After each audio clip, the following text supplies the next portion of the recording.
Beyond the Light, a sci-fi prologue. Space, endless, infinite, silent. No beginning we can trace, no edge we can see, no map to follow. It stretches in all directions, a vast expanse of darkness and light, of mystery and energy. We do not know where it came from, nor where it goes. That something so immeasurable, so impossibly complex, could arise from nothing. It's nothing short of magic. For all our telescopes, theories, and triumphs in science, one thing has become painfully clear. There is something out there we do not understand. In fact, there are uncountable things, unseen, unknown, waiting. And one of those things arrived in the year 2045. The Earth rotated as it always had. People were living their lives, working, fighting, laughing, dreaming. Everything felt normal, until it didn't. At precisely 3:44 UTC, NASA detected a massive gravitational wave unlike anything ever recorded. The tremor wasn't just powerful, it was clean, precise, and deliberate, almost as if it had direction. First, they checked for a supernova. Nothing. Then they searched for neutron star mergers. Nothing. Black hole collision? Again, nothing. The wave had no visible source, no light, no echo, no explanation. It defied everything we knew. This wasn't just another cosmic anomaly. This was something our science hadn't reached yet.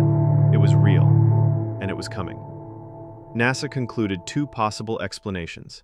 Either the object was invisible, due to unknown properties, or it was traveling faster than the speed of light. Both were terrifying. If it was invisible, we couldn't track it.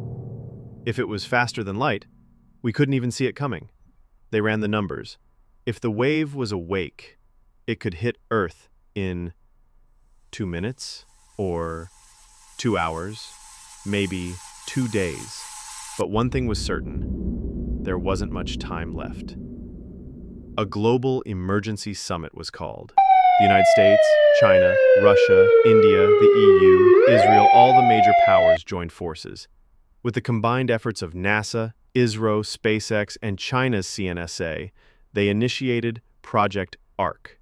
10 rockets were built in record time, outfitted with cutting-edge propulsion and life support. Destination: Mars. Total capacity: 200 people. The selection list was ruthless. Presidents and prime ministers of the world's most powerful nations, the top 10 richest individuals who had funded the mission, leading scientists from every essential discipline, engineers, doctors, biologists, AI experts, chemists, and farmers, young minds from each faculty, chosen not for status, but for potential. The launch was silent, heavy with sorrow. Millions watched from Earth as the countdown began, families separated, entire cities abandoned. Everything they had built, everything they had loved, was left behind. The rockets ignited and soared skyward, leaving behind not just a planet, but hope, regret, and the weight of humanity's last chance. High above Earth, the passengers stared back through reinforced glass. The blue planet shimmered in the distance, familiar, fragile, home. And then, it happened. A sudden flash, an impossible light. Earth fractured as if something collided with it. Not an explosion from within, but an impact from without. The surface rippled, then shattered. Fire, darkness, silence. In a matter of moments, billions were gone. Tears flooded the cabin. No words, no screams, just guilt. They had escaped, but at what cost? Days passed. The fleet moved through the void toward Mars. Inside, a question haunted every survivor. What was that? Was it natural? Could nature create something with such speed, precision, and destruction? Or was it artificial, something built, something aimed?